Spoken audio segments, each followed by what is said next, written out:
Here's what my gut says about the election, but don't trust anyone's gut, even mine. In an election where the 7 battleground states are all polling within a percentage point or two, 50-50 is the only responsible forecast. Since the debate between Kamala Harris and Donald Trump, that is more or less exactly where my model has had it. Yet when I deliver this unsatisfying news, I inevitably get a question. Come on, Nate, what's your gut say? So okay, I'll tell you. My gut says Donald Trump. And my guess is that it is true for many anxious Democrats. But I don't think you should put any value whatsoever on anyone's gut, including mine. Instead, you should resign yourself to the fact that a 50-50 forecast really does mean 50-50. And you should be open to the possibility that those forecasts are wrong, and that could be the case equally in the direction of Mr. Trump or Ms. Harris. It's not that I'm inherently against intuition. In poker, for example, it plays a large role. Most of the expert players I have spoken with over the years will say it gives you a little something extra. You're never certain, but your intuition might tilt the odds to 60-40 in your favor by picking up patterns of when a competitor is bluffing. But poker players base that little something on thousands of hands of experience. There are presidential elections only every 4 years. When asked who will win, most people say Mr. Trump, because of recency bias. He won in 2016 when he wasn't expected to, and then almost won in 2020, despite being well behind in the polls. But we might not remember 2012, when Barack Obama not only won, but beat his polls. It's extremely hard to predict the direction of polling errors. The people whose gut tells them Mr. Trump will win frequently invoke the notion of shy Trump voters. The theory, adopted from the term shy Tories for the tendency of British polls to underestimate conservatives, is that people do not want to admit to voting for conservative parties because of the social stigma attached to them. But there's not much evidence for the shy voter theory, nor has there been any persistent tendency in elections worldwide for right-wing parties to outperform their polls. Case in point, Marine Le Pen's National Rally Party underachieved its polls in this summer's French legislative elections. There's even a certain snobbery to the theory. Many people are proud to admit their support for Mr. Trump, and if anything, there's less stigma to voting for him than ever. Instead, the likely problem is what pollsters call non-response bias. It's not that Trump voters are lying to pollsters. It's that in 2016 and 2020, pollsters weren't reaching enough of them. Non-response bias can be a hard problem to solve. Response rates to even the best telephone polls are in the single digits. In some sense, the people who choose to respond to polls are unusual. Trump supporters often have lower civic engagement and social trust, so they can be less inclined to complete a survey from a news organization. Pollsters are attempting to correct for this problem with increasingly aggressive data massaging techniques, like weighting by educational attainment. College-educated voters are more likely to respond to surveys, or even by how people say they voted in the past. There's no guarantee any of this will work. If Mr. Trump does beat his polling, there will have been at least one clear sign of it.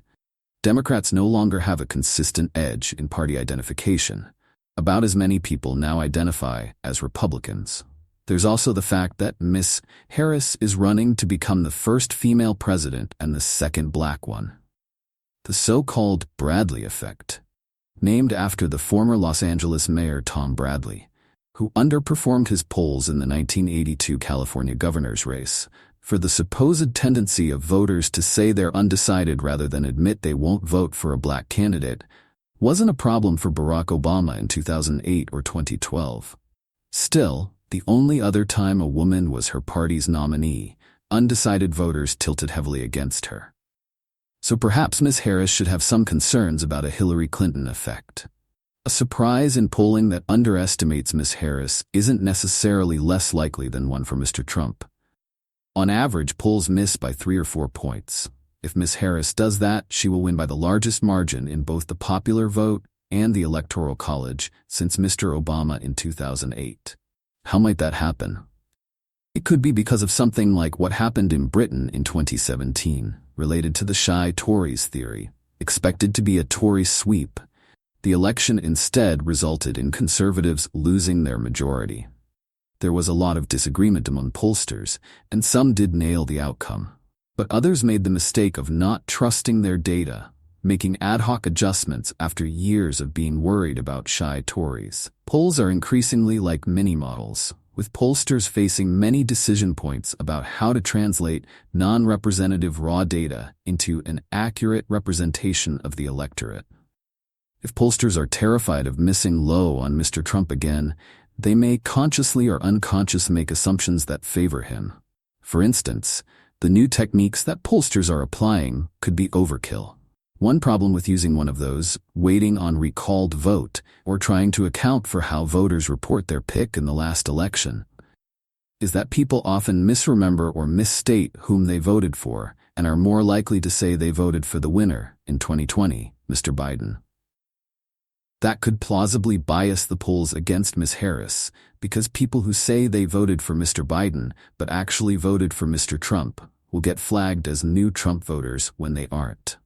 There's also a credible case that 2020 polling errors were partly because of COVID restrictions. Democrats were more likely to stay at home and therefore had more time on their hands to answer phone calls. If pollsters are correcting for what was a once-in-a-century occurrence, they may be overdoing it this time. Last, there is Democrats' persistently strong performance over the past 2 years, since the Supreme Court overturned Roe v. Wade, in special elections, ballot referendums, and the 2022 midterms. Democrats shouldn't hang their hopes on this one.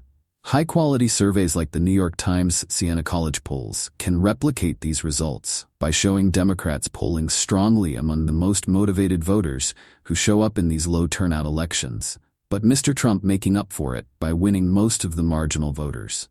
So Democrats may be rooting for lower turnout. If those marginal voters don't show up, Ms. Harris could overperform. If they do, Mr. Trump could. Here's another counterintuitive finding. It's surprisingly likely that the election won't be a photo finish. With polling averages so close, even a small systematic polling error like the one the industry experienced in 2016 or 2020 could produce a comfortable electoral college victory for Ms. Harris or Mr. Trump. According to my model, there's about a 60% chance that one candidate will sweep at least 6 of 7 battleground states. Polling firms are pilloried on social media whenever they publish a result deemed an outlier, so most of them don't, instead herding toward a consensus and matching what polling averages and people's instincts show. The Times Siena polls are one of the few regular exceptions, and they depict a much different electorate than others, with Mr. Trump making significant gains with Black and Hispanic voters, but lagging in the blue wall states of Michigan, Wisconsin, and Pennsylvania. Don't be surprised if a relatively decisive win for one of the candidates is in the cards, or if there are bigger shifts from 2020 than most people's guts might tell them. Nate Silver, the founder and former editor of 538 and the author of On the Edge, The Art of Risking Everything, writes the newsletter Silver Bulletin. He is a part-time advisor for Polymarket, a political prediction market.